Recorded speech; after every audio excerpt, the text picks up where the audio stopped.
कई बार जब लोग अपने जीवन में काम करना शुरू करते हैं तब उन्हें बहुत ज़्यादा दर्द तकलीफ़ होती है। उन्हें बहुत ज़्यादा मेहनत करनी पड़ती है और ये बात उनसे बर्दाश्त नहीं हो पाती। उनका शरीर जवाब देने लगता है और वो उस काम को छोड़कर किसी और तरीके से सफल होने का प्रयास करते हैं।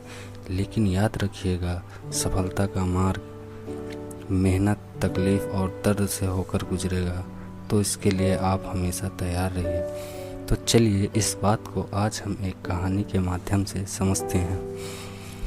एक बार एक मूर्तिकार अपनी छीनी और हथौड़ी से एक पत्थर को भगवान की मूर्ति का आकार देने का प्रयास कर रहा था। जैसे ही वह छीनी पर अपना हथौड़ा चलाता है, वह पत्थर चिल्लाने लगता है और कहने लगता है कि ये क्या कर रहे हो, मुझे इतना मार क्यों रहे हो, मुझे बहुत दुख हो रहा है, तकलीफ़ हो रही है, पीड़ा हो रही है, मुझे अपने हाल पर छोड़ दो और यहाँ से तुम चले जाओ।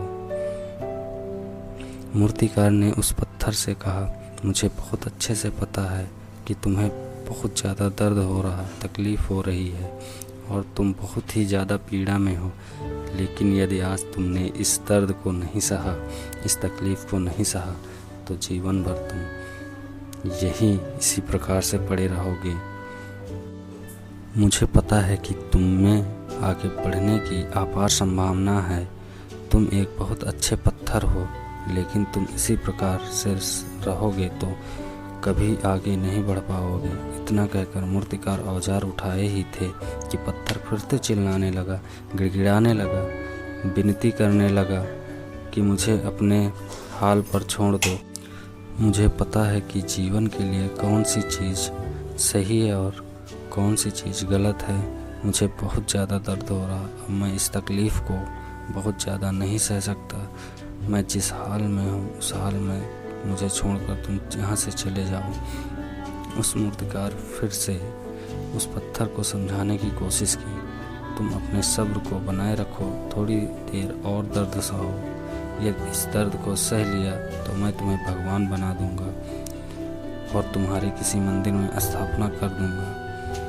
फिर दूर दूर से लोग तुम्हारी पूजा करने आएंगे और पंडित तुम्हारी सेवा करेंगे। लेकिन पत्थर ने उस मूर्तिकार की एक भी बात नहीं मानी। वह चिल्लाता रहा और अपनी बात पर अड़ा रहा।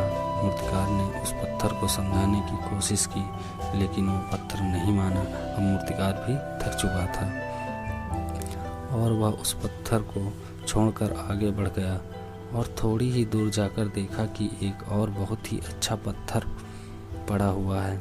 उसने छीनी और हथौड़ी उठाई और उस पत्थर को मूर्ति बनाने के लिए वह तैयार हो गया। मूर्ति ने छीनी और हथौड़ी का वार दूसरे पत्थर पर जारी रखा। दूसरे पत्थर को भी दर्द हुआ, तकलीफ हुई, लेकिन उस पत्थर ने बर्दाश्त कर लिया और देखते ही देखते थोड़े समय के बाद उस पत्थर ने भगवान की मूर्ति का रूप धारण कर लिया। थोड़े दिन बाद उस मूर्ति की एक मंदिर में स्थापना हो गई। धीरे धीरे कर लोग वहाँ पूजा पाठ करने लगे। लोगों की मन्नतें वहाँ से पूरी होने लगी और वह मंदिर बहुत ही ज़्यादा प्रसिद्ध हो गया। अब धीरे धीरे करके दूर दूर गाँव से लोग वहाँ पूजा पाठ करने आने लगे। फिर एक दिन पहले वाले पत्थर को उसी मंदिर में लाया गया और उसी मंदिर में एक कोने में रख दिया गया। अब लोग आते हैं और उस पर नारियल फोड़ते हैं। ये कोई और पत्थर नहीं, बल्कि वही पत्थर था जिसने दर्द को नहीं सहा। अब वो पत्थर मन ही मन बहुत ज़्यादा पछताता रहा, दुखी हो रहा था और अपने आप से कह रहा था कि काश मैं उस दिन उस दर्द को, उस तकलीफ़ को सह लिया होता तो आज लोग मेरी पूजा करते।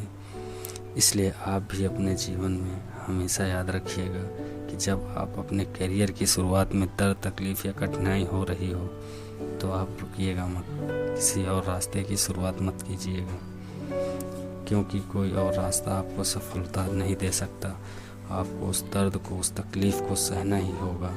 उस दर्द को, उस तकलीफ़ को सहकर आप ज़्यादा मजबूत बनेंगे और तभी आप अपने जीवन में आगे बढ़ पाएंगे और जीवन में हमेशा याद रखिएगा कि आपको पहले पत्थर की तरह नहीं बनना बल्कि दूसरे पत्थर की तरह बनना है। यदि ये कहानी आपको पसंद आई हो और इससे कोई सीख मिलती हो तो अपने दोस्तों और अन्य लोगों के साथ शेयर करें, लाइक करें, कमेंट करें। धन्यवाद।